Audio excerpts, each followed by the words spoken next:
student, regardless of their zip code, learning needs, language, identities, or the color of their skin, graduates prepared to lead their best life. And our mission, Great Education Colorado, harnesses the power of grassroots activism and diverse, inclusive networks to guarantee that public schools in every Colorado community are welcoming and adequately, equitably, and sustainably funded. Our goal for the GEC Advocates Network is to create a space for us to build community and take action together. We've been doing it for about 3 years now, and we're going to keep doing it for as long as you all will come and talk with us. Advocates Network meets the second Tuesday of every month. Ignore that. It's supposed to be July sign up. I will put that in the chat shortly. But yeah, so we're going to have kind of a cool meeting today. I think we have a guest speaker coming in from Arizona who's going to talk to us about privatization, which is a threat that Colorado is now facing probably more than it ever has. And there's sort of a nasty storm of factors that have come together, and also a ballot initiative, Initiative 138, that threatens to allow the vouchers, basically state level vouchers, which would damage public schools probably irreparably. All right, community commitments on that cheery note. Move up, move back. I know we all have things to say here. We want you to say what you have to say here, but also keep in mind that there are other people on this call, and that we want everyone to be able to participate. So when you've said what you're going to say, make sure that we're efficiently passing it on to the next person. No one knows everything, but together we know a lot. Let's learn together. We all come to this meeting with different perspectives. We were all students once. Some of us have been teachers, some of us lawmakers, some of us currently policymakers or advocates.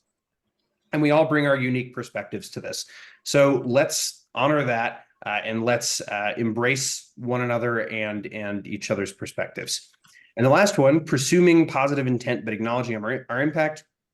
Sometimes when people get really passionate, they say something that maybe isn't so nice or is out of line. And our expectation in this meeting is that we resolve any disagreements, disputes in a timely and polite manner, so that we can go on talking about the things that are going to make a difference in the lives of our students and teachers in Colorado. All right, so we're going to start off with the listen portion of the meeting today. And this is going to link directly to our guest speaker and the topic that she's covering. But I want to know, in your opinion, what are some of the major threats posed by the movement to privatize schools? So I'll leave that up here for just a second, and I'm actually going to send us into breakout rooms because we have just enough people to do that. But I'll let y'all look at that for another minute.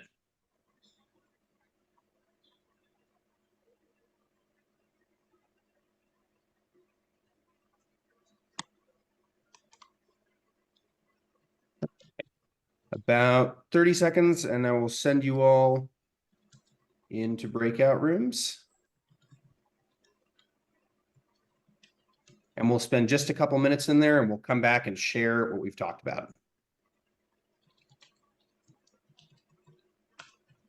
All right.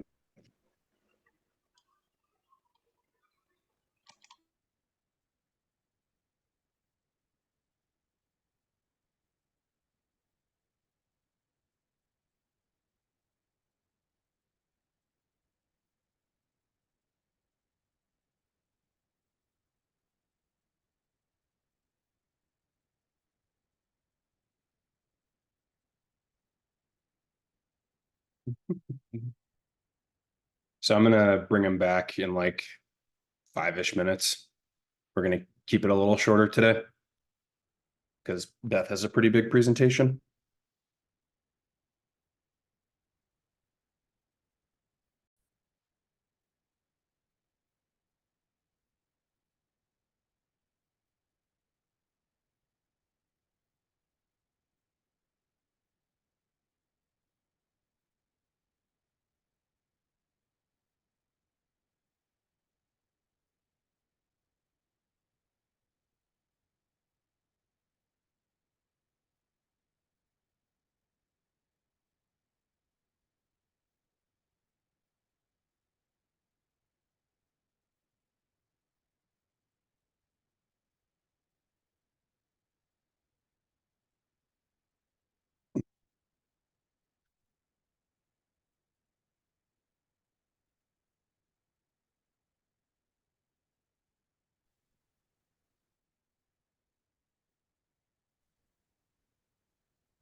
All right. Well, welcome back, everyone. I hope we had good discussions in our breakout rooms. We're going to take just a couple minutes here now to share out some of our answers to that question, which was, again, how does the movement to privatize schools pose a threat to public education, in your own words? So who wants to go first?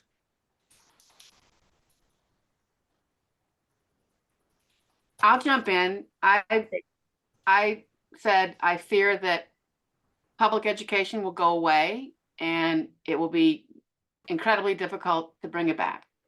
And then Ronnie had something that I hope she says something because it was a good point too.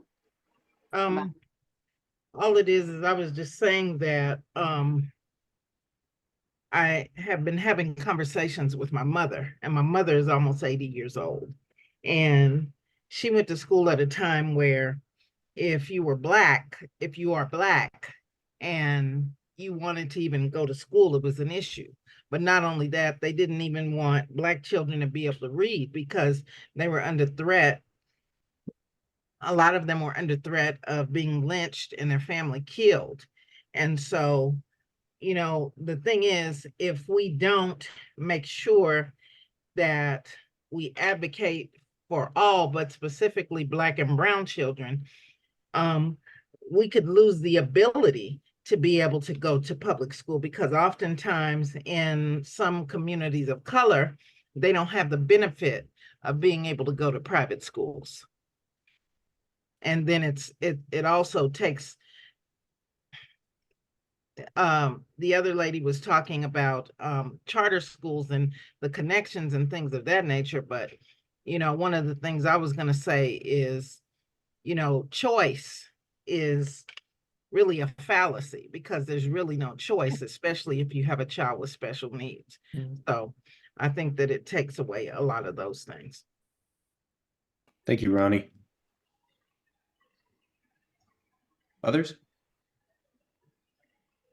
Well, I agree with probably everyone. I don't have a background in education. I just am a Democratic activist here in Longmont with a group, and we've been following this issue. And one of our big complaints is that it takes money away from public schools with each student that leaves. And we're having trouble funding public schools anyway, and they aren't having to meet the same requirements academically or inclusively. And I agree with Ronnie. The the thing about choice is a fallacy because you could take your allotment with you, but the tuition usually costs a lot more, and it's a real impediment for a lot of people getting into some of these schools. So I won't say any more because that's really why I'm here. Well, thank you, Ingrid, and we're glad you are here. A couple more, and then we're going to go ahead and sort of move on to the main thing.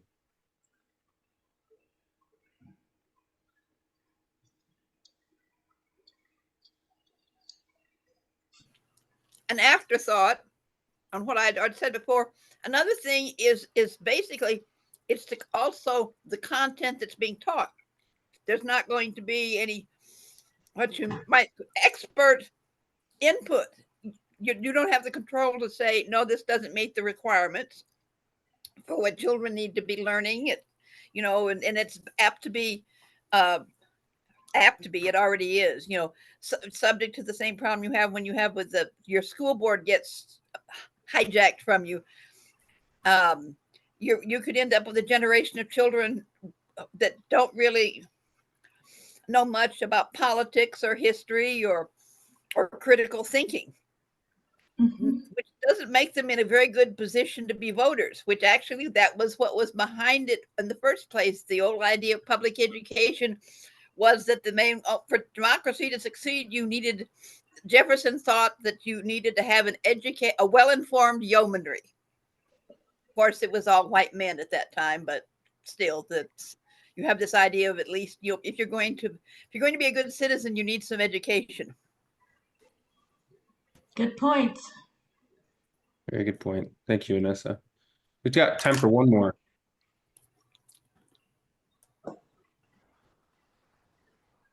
one of my biggest concerns was about further segregating ourselves into the little niches that we already self-identify. I think that we already have so much segregation in our schools, but the schools that don't, everyone at those schools benefits so greatly from meeting and connecting with those who maybe they don't share everything in common with. I really value that in my daughter's school, and I would hate to lose that further. Thank you, Lane. I think that's a great point, and it's something that I read about this week, sort of the further segregation of DPS in a fairly recent study that was done. So it's scary stuff. But thank you all for sharing and for sharing your opinions. We are going to go ahead and introduce our guest speaker today, though, and I made a slide, so I have to pull this up real quick. Hold on. Otherwise, I hate when I make slides and don't use them. So.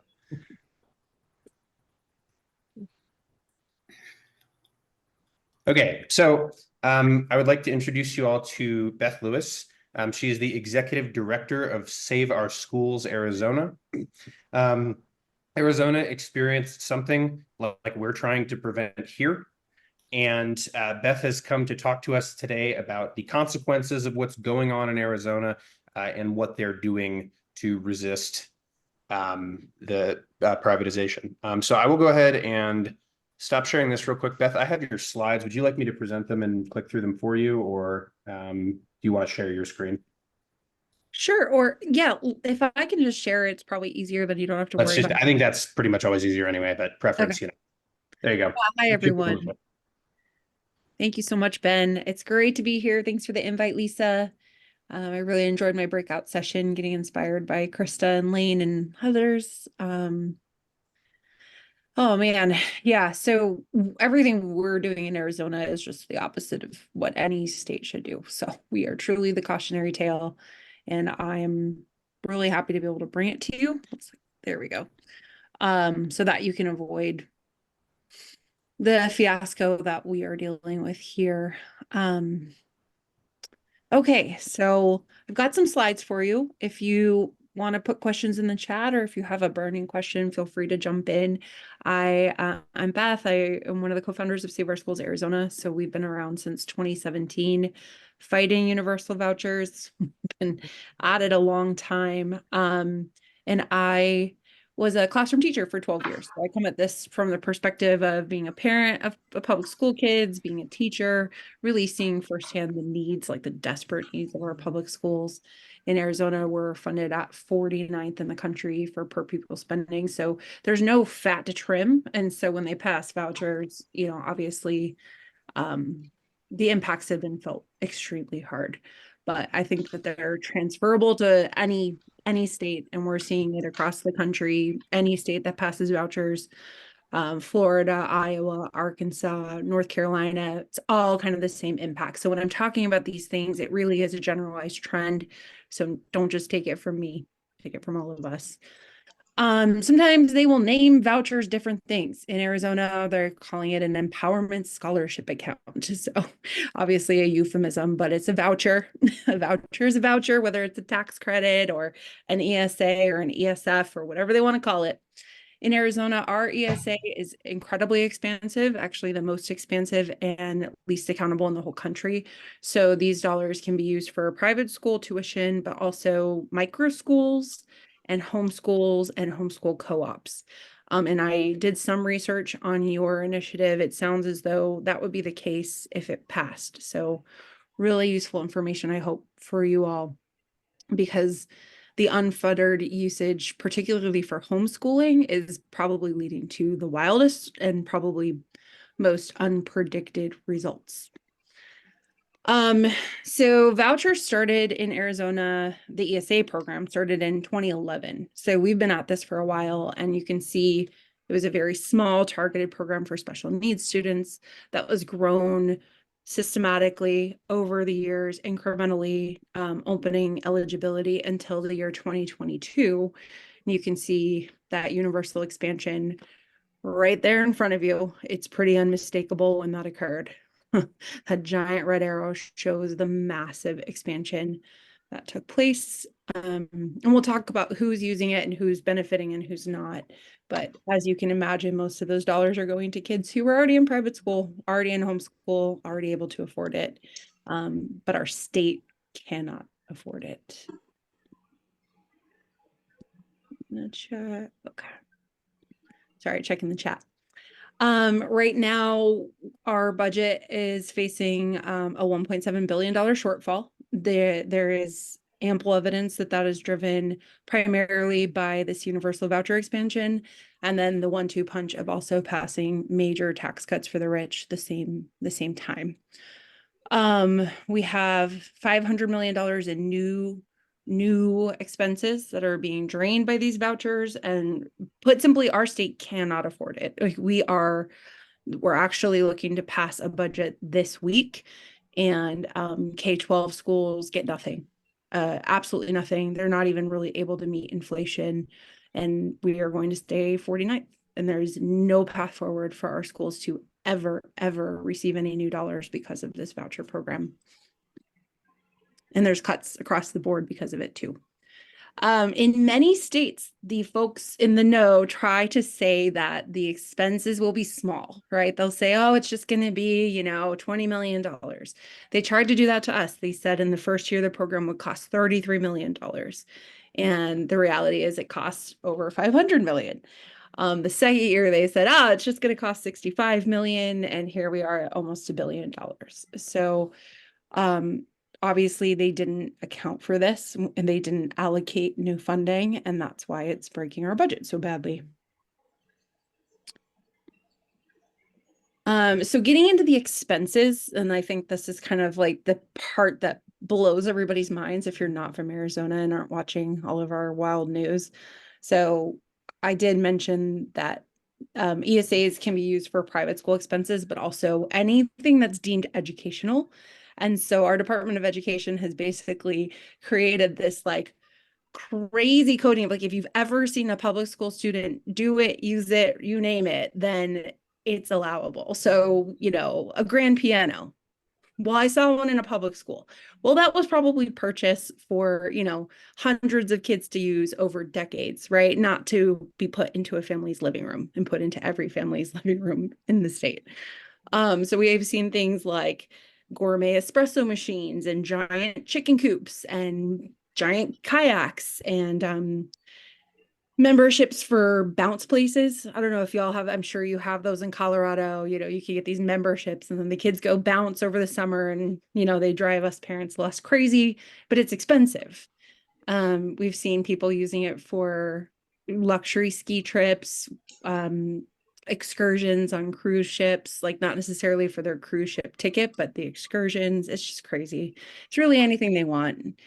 Private lessons, swimming, tennis, horseback riding. It's kind of the DeVos model. Like, she's gone on video and has said, yeah, you can just use it for whatever you want. You can go to Spanish lessons down the street and then horseback riding.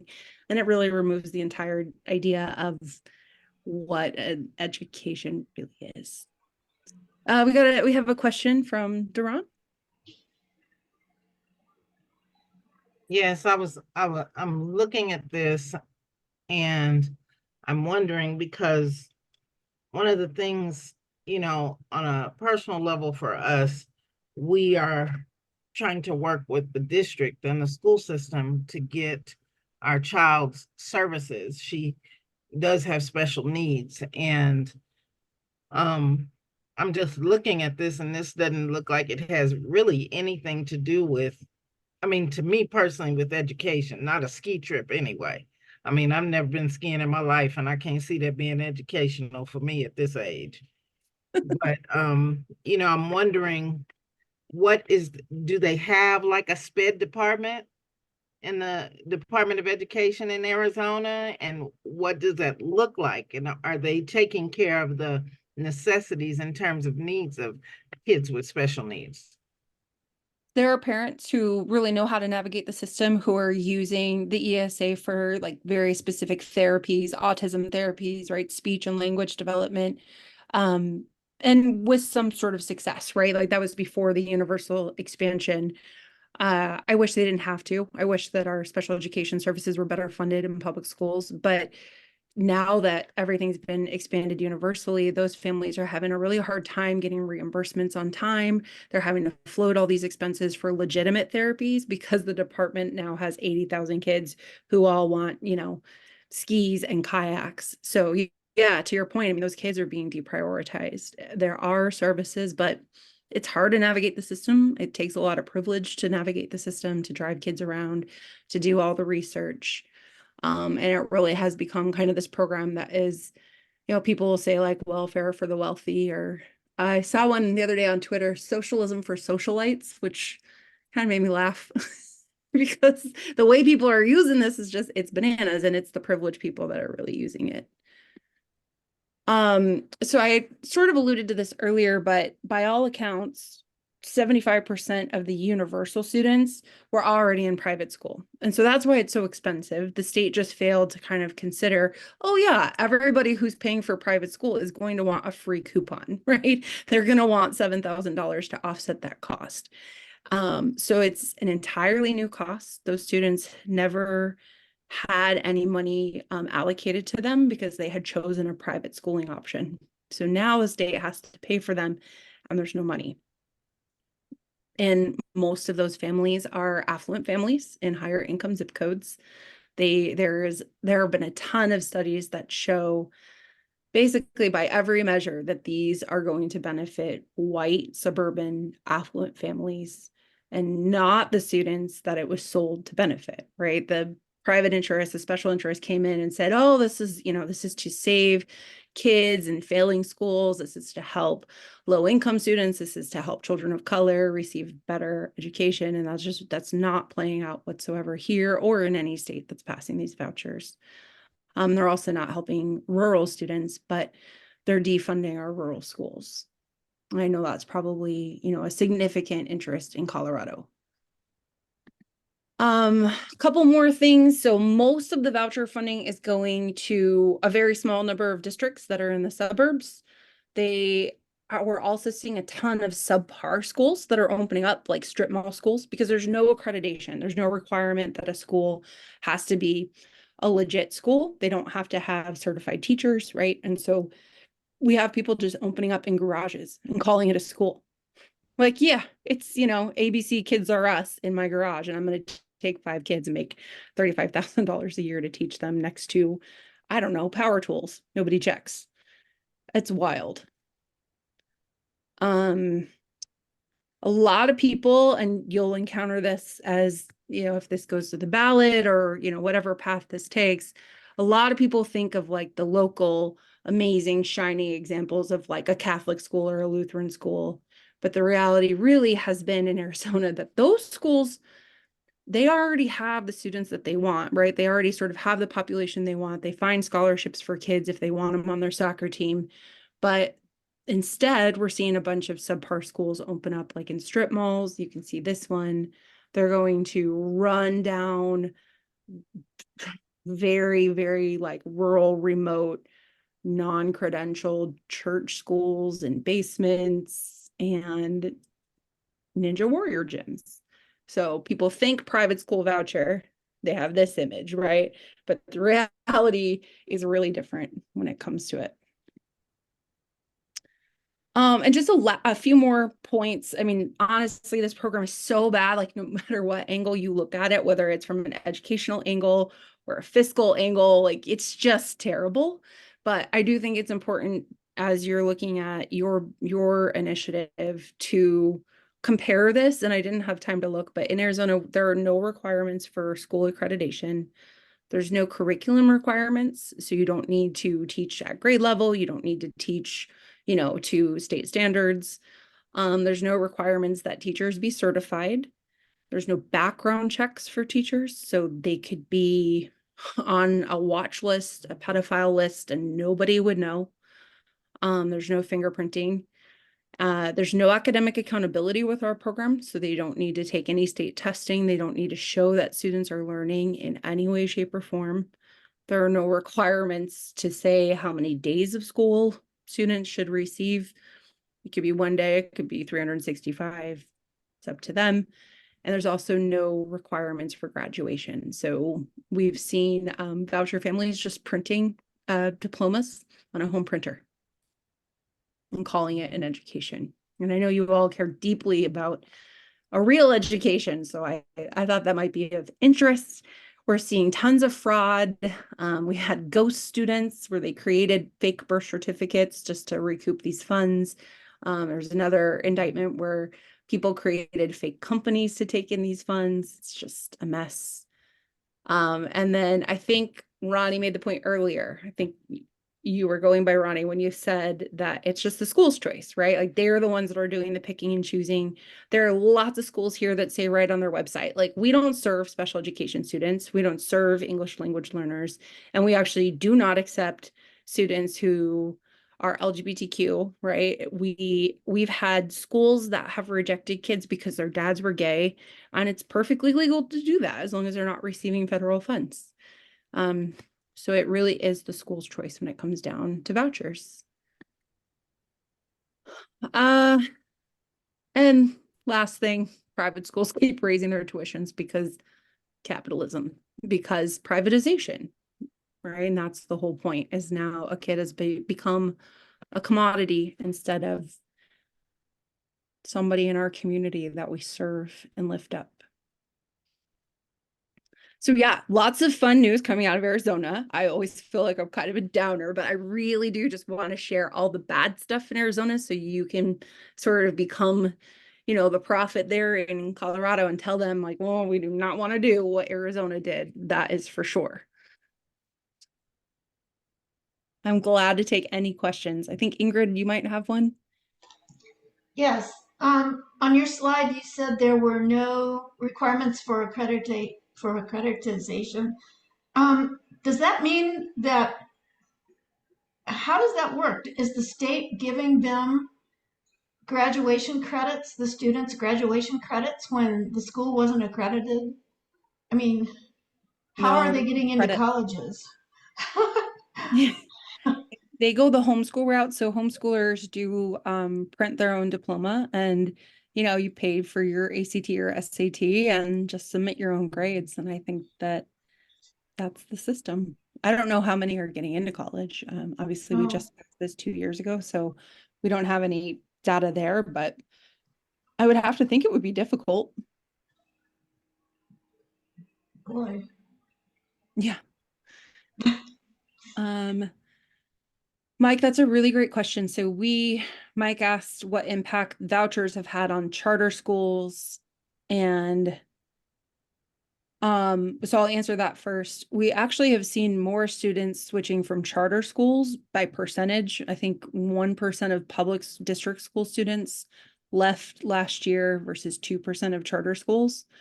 So it's interesting. I think the charters privately will tell you that they're feeling more threatened by the voucher program than they initially thought they would be. So that could be maybe like a strange bedfellow situation for you all to get the charters to come in and say they don't want vouchers either. I don't know what the state of play is there. But I don't know about the growth in terms of the number of charter schools, but it has affected their enrollment more than district schools. The general public, I would say for the first year, didn't really get it. And now the press has really turned a corner and is, I would say, representing the situation much more realistically. And the general public polling shows that they've really shifted. I think we've seen the Overton window kind of shift right in front of our eyes in terms of the public sentiment towards this program and realizing like it's not what they thought it was. Thank you. Yeah. Dawn. I'm just wondering if there's been like any studies on like the economic impacts. I'm from Arizona and I considered moving back for law school. I had a full ride to U of A and a good scholarship to ASU. And I looked at your school 6 years ago and was like, I can't bring my sped kid there. So I'm wondering if like there've been any like polling or any of that information that's been available. Not really that I've seen, but I anecdotally have heard a lot of stories like that. You know, our economy, our budget is in shambles, but our economy is booming, which really is a mismatch that we can talk about another day, but you know, I think most folks, We know that here too with some of our tax laws. yeah, exactly. It's not like we the people are feeling that boon, but yeah, we did a Tabor-like law at the year before universal vouchers, and so we're feeling those impacts really, really heavily here. It's abysmal. So yeah, Donna, I mean, our special education programs are dramatically underfunded, and there's no real path forward until we turn this program around. I think I've seen a lot because I went to high school there. I've seen a lot of my teacher friends kind of leaving the profession as well in the last several years, and they're in their 40s, so it's not like retirement age. Yes. Yes, we have one of the worst teacher retention crises in the entire country. And part of that is salary, but it's also working conditions. And those working conditions are so poor because of a lack of funding typically. So I see Krista has a hand up. Yeah, I was just wondering, so I know when vouchers first became an experiment in Colorado, we know that it came directly from something called ALEC, the American Legislative Economic Council, something like that. The partnership between legislators and business people that still exists. It's really strong. They still meet, at least every year, and they put out an agenda for what they think would be good legislation. I am just always wondering, is there some other organization or some business or legislative type of an organization that has a different opinion, that doesn't think vouchers are the way to go, that is putting forth kind of the opposite ideas that you know of? Or is it more just sort of grassroots, like what you're doing, which thank you so much, it's very amazing. I mean, as far as I know, it seems to be a lot of grassroots and nothing organized like ALEC, but I'm just wondering if you know about that. Yeah, I'm going to put a couple of websites here. So the first is ours, but I know a lot of folks sort of around the country have said that it was helpful. But there is the Network for Public Education, which puts out great information, and they've taken on the voucher fight, but also the charter fight. So let's see, this is their website. And then there's also an organization called the Education Law Center, which it has an arm called Public Funds Public Schools. And they do great research, and they track legislation around the country. And they're an incredible resource, I would say. But Krista, to your point, I do think that our side is historically and continues to be less organized and much less funded than the other side.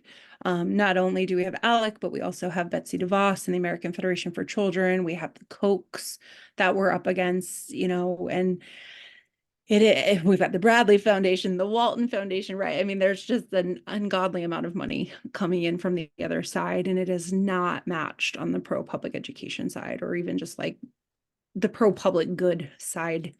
So it really, I think for that reason, it requires grassroots groups like yours and ours to, unfortunately, to step up.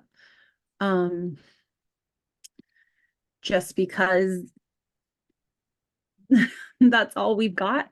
Yeah. I'm gonna put in, sorry, I'm gonna put one more link in there. Sorry to overwhelm you all, but this report we did, I think, is really helpful. And I would love if you all would, the last link that I put, to bookmark that, share with lawmakers. That came out in November, and really it's a report version of everything I laid out for you and all the numbers. And I think is pretty compelling in terms of something you could share with policymakers to show them why the voucher program is so awful. Yeah, thanks. I appreciate all this. And I was just hoping that maybe, I don't know, I remain puzzled as to why we don't have a more organized response to something that's clear and intentional and funded by big donors. And I can't figure that out. So I just was hoping to, I appreciate these organizations, and thanks for sharing those. Yeah. No, I remain puzzled too. So we can share puzzlement. Yeah, so we formed in 2017 as a grassroots group. Betsy DeVos came in and tried to pass vouchers, and nobody even knew what they were, right? We were just connecting the dots on our own. And that was the first time I heard what ALEC was. It was the first time I knew who DeVos was. And then she became Trump's education secretary, and I was scratching my head like, why is she tweeting the governor of our state congratulating him on vouchers? What is going on? And I think we've been just sort of unraveling that for so many years. And it feels sometimes like the rest of the country, not you all, but especially like the East Coast, is just figuring it out. And that's where a lot of the funding and infrastructure is. So it's like, come on, like get with the program, guys. So we're trying. And Beth, it looks like we have some questions from Ingrid in the chat too. Was this initiative a state? So the thing, basically what happened in Arizona, was this a state legislative issue, a bill, a citizen ballot issue, or did the state board of ed put this through? Yeah, so this was a bill, and it was forced through, even though voters in 2018 said, no, we do not want vouchers, 65 to 35, 2-to-1 vote. Right, we stomped on the vouchers. They came back in 2022. It was the last day of the legislative session, the day after Roe was overturned. So everybody was paying attention over here. Ducey's last day as governor, and they passed it. So they discarded the will of voters, and they just did that in Nebraska as well. And to your other question, so we have, not to make this a partisan issue, but Democrats in Arizona have proposed a whole slew of bills to reverse all of this in a smart and strategic way that would benefit public education. And of course, none of those bills were heard. They're litigating the budget right now, and there's really nothing that can be done until our legislative balance is shifted. In terms of, we are 1 seat shy in the House and 1 seat shy in the Senate to flip the legislature. And I do believe that once the Democrats have control of the state legislature, then we can turn the situation around, as you say. Lisa, you have your hand up. You. So what we're up against is a constitutional amendment to create a constitutional right to school choice. And of course, we already have school choice. It's just that the money doesn't follow. And I'm going to ask this question tongue in cheek. It's just a constitutional right. It doesn't say anything about vouchers. Are we overreacting to think that we need to stop this? Or is this a real problem, even though it's doesn't have the word voucher or any mechanism in place? It's just that parental choice. You should fight this with every single little bit that you've got. And I definitely do not think you're overreacting. I imagine what would follow immediately after that was passed, if it were to be passed by the voters. I do think that they would immediately follow that with funding and justify vouchers with that. So I think it would be in very close succession. And again, I'm not an expert on the Colorado initiative. I did read up on it a bit, but you can speak to that better than I can, Lisa. But there is never such a thing as overreacting when it comes to these vouchers or privatization attempts by these folks, because they will stop at nothing. And once they crack the door open, they will open it wider and wider and wider until your public schools do not exist.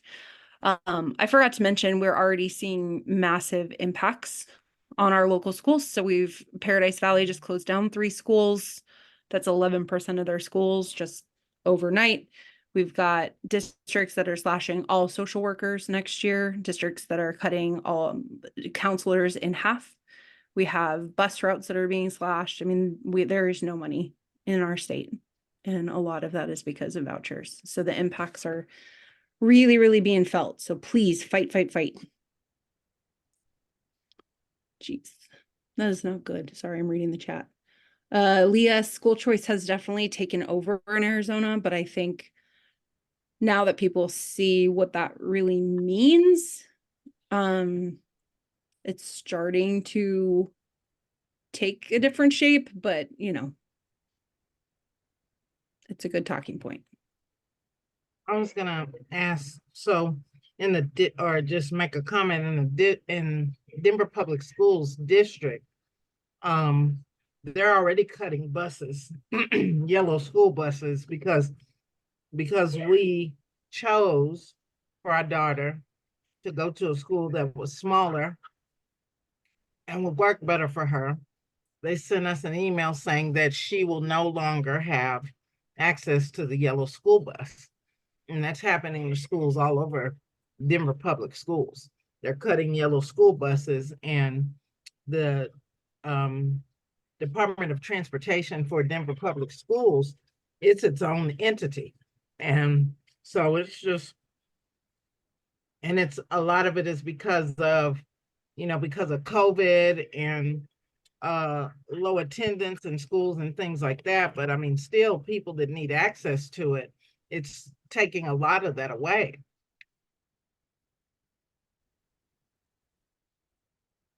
Well, I know Colorado schools are underfunded, and I just cannot reiterate how much worse it's going to get if vouchers are passed in your state. And I'm so sorry to hear that. I know this people really don't understand how much funding matters. And I do think it's our responsibility to tell people, but it's so hard to get people to understand that without funding, our schools just cannot provide the services needed. And education is expensive, but it's the best investment we can make. And hands down, every day, all day. And I wish I had a more hopeful tale. I mean, I do think that the voucher issue here has become so televised that I think that it's really going to shift our electoral politics in November, which is good not only for Arizona, but in my opinion, for the entire country. You're welcome, everybody, because we're kind of the pathway to the president, Congress. Again, not to get too political, but I could put on my C4 hat and talk there. But I think that vouchers are going to be sort of the straw that broke the camel's back. And I think we can build a blueprint for how to move forward. But I just feel really, really bad for kids in our state and teachers, because they're all getting caught in the crosshairs and they're getting hurt. And it's going to take a little while. And if we don't fight back and if we don't fix this, we're not going to have public schools in 5 to 10 years. We just won't. And, I think the point was made earlier, maybe by Lane, that we are seeing white flight segregated schools are becoming more segregated, and we're seeing like micro schools for this religion and schools for that. And I mean, it's scary. I think people are getting increasingly put into these tiny little camps, and I think it's really bad for democracy. So yeah, we're going to turn it around, and I'm rooting for Colorado and happy to support you all with anything that you need. I'm going to put my email in the chat. Thank you all so much for fighting for public education. Well, thank you, Beth, for joining us tonight and sharing the sad story of your state, but also, hopefully things turning around.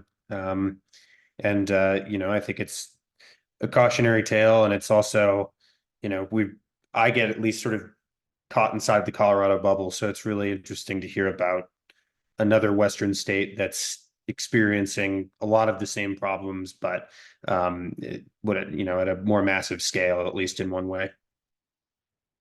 I also just want to add, Beth, in terms of the work that you're doing, about 10, 15 years ago, there was an effort to spread Tabor all around the country.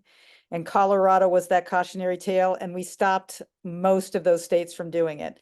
So the work that you're doing is incredibly important. And as a matter of fact, we actually polled on this ballot measure, and one of the arguments against it that popped the most was, this is what happened in Arizona.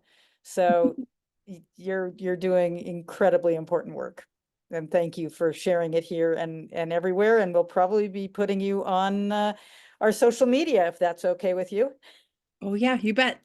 Thank you so much, everybody. I've got to run because it's budget week and everything's bananas. Then I have to go return a couple calls from lawmakers, but I really appreciate the time. And again, I'm happy to be a resource. So please reach out for anything that you need and keep fighting the good fight. All right. Thanks again, Yep. Beth. Bye. All right. Well, that was cool overall, depressing but cool. And I think it gives us a lot to think about and also a lot to talk to other people about in Colorado. Because, we can read as many articles as we want on Google about what kind of destruction vouchers are causing. But to hear it from somebody who is out there on the front lines fighting it, I think is different, and at least sticks with me a lot more than just to hear what some reporter has to say. Yeah. So we're going to go ahead and finish up today with just a quick ballot review, which we kind of did. We did last time, but we have some updates. All right. So we've been tracking these initiatives pretty closely. It's sort of some trackers update faster than others. So we've been sort of emailing around to try and make sure that what we have is totally correct. But we have some income tax reductions. We talked about 180 last time. That one has actually been scrapped. They're no longer, they're not going to collect signatures for it. But initiatives 176 and 178 are both income tax cuts that are slightly less severe than 180, and both have been approved for circulation. We don't have a lot of intel as of right now, I don't think, on where they are. Or which one of these they're going to go with, because they're not going to go with both in the coming weeks. They're probably going to ditch one and sort of pick what they're going to advocate for. But that's sort of the state of it right now, is that we have these two income tax reductions, one from 4.4 to 4.35, and then another one from 4.4 to 4.0. We also talked last time about the anti-trans measures that could be on the ballot. These have both been approved for circulation. Neither one is on the ballot as of now. So the initiative 160 was the public athletic programs for minors. And then let me get this thing out of the way. Initiative 142, the parental notification of gender incongruence. So if a child at school is expressing a gender that does not align with their sex, that the administrator or whoever hears about it in the school, the parents would have to be notified of that. I believe it's within 48 hours of hearing it. Continuing on, we have our nasty property tax initiatives. So initiative 50 is already on the ballot, as many of you know. Voter approval to retain additional property tax revenues. That one could be horribly destructive. And then 108 is another really bad one, but it hits in kind of a different way. This one actually goes at assessment valuations. And Lisa, initiative 50, just to clarify, is that we need a statewide vote on local increases? Yeah, it puts a 4% cap on increases in property tax statewide, all districts, property tax revenues from one year to the next. And if a district gets more than that 4%, they cannot, the only way to be able to keep it is to ask the entire state to allow them to keep what their overage from that 4%. It is insane. It is the initiative 108 would take an estimated $3 billion out of local taxes, including probably half of that from schools. For the initiative 50, they don't even know how to calculate how bad that would be. So no on initiative 50 and decline to sign initiative 108. And then we have what we were basically we've been sort of talking about for the last 45 minutes, which is initiative 138, school choice in education, which has been approved for circulation. Lisa, do you have any further updates on where that is? No, we do know that the people are collecting signatures, even in Denver. We know of one person who was approached, and their pitch is, if this passes, your kid could go to private school for free. the really important thing about this one is it's constitutional, so they have to get signatures in places like Denver and Boulder. And so it is possible to really help derail them in our districts. And I just want to put in a plea for everybody. If you are approached to sign anything, I don't know of anything statewide that's good that's out there. But so decline to sign, but ask the person who is gathering signatures, who they're carrying 4 or 5 at once. Say, what else you got? What else you got? And if you find out that any of those income taxes are signatures are being gathered, or 138, please let us know so that we can keep track of where they are and how serious they are about it. Absolutely. And then this one, so Initiative 77 was on the ballot, and a few weeks ago, it was quietly withdrawn. So this was just to remind you, the initiative that would have basically put its like the economic impact statement on the ballot for revenue measures. It was developed by business community. The model that they were going to use is sort of a very conservative economic model that's basically going to prove that any kind of tax increase is going to hurt business.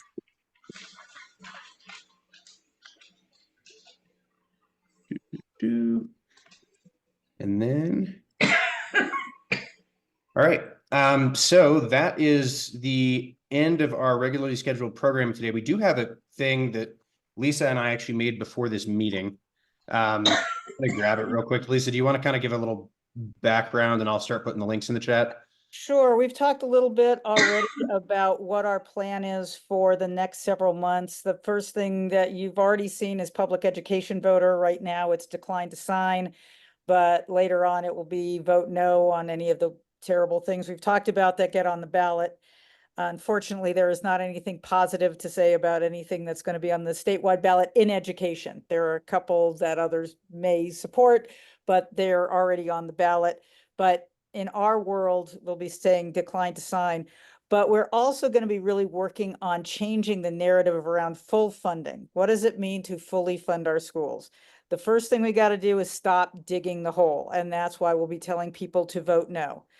The second is we've got the adequacy study coming out in January of next year. An adequacy study, as we've talked about, says what are the resources that are, and John Myers is a national expert on this, what are the resources that districts need, schools need to ensure that all of their students, regardless of their special characteristics and regardless of the district's special characteristics, like being rural, not having economies of scale, having a high cost of living, what are those resources? And everybody's going to focus on, oh, well, it's going to be a huge number that we just don't have. And then that's what I heard from the Speaker of the House, actually, about why we didn't wait to change our school finance system until we actually had the data. And she said, we know what it's going to say. It's going to say we need a lot more money than we have.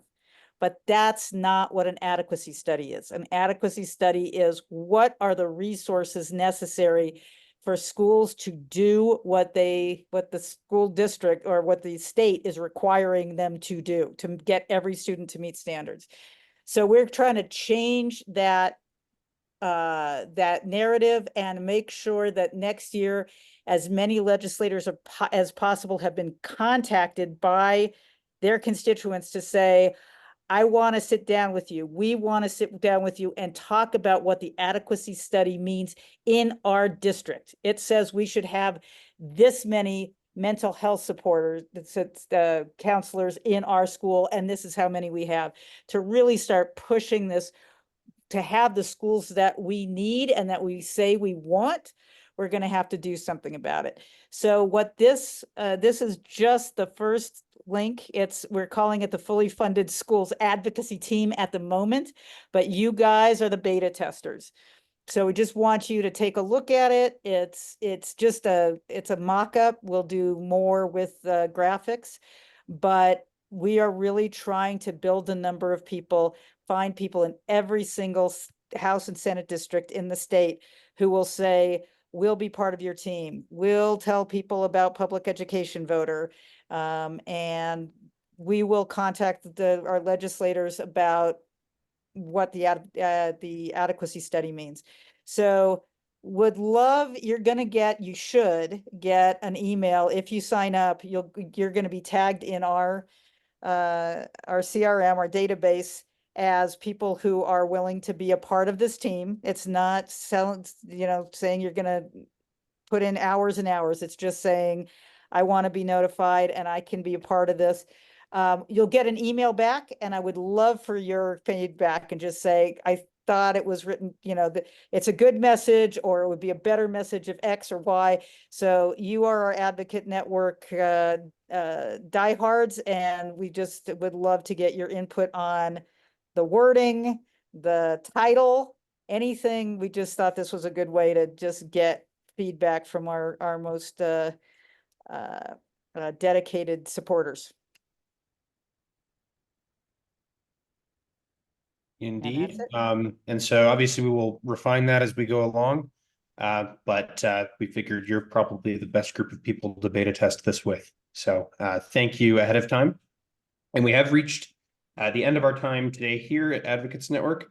But I want to thank everybody for coming out today. I thought that was a really, really good program. I'm really, really glad that Beth could come out and join us this evening.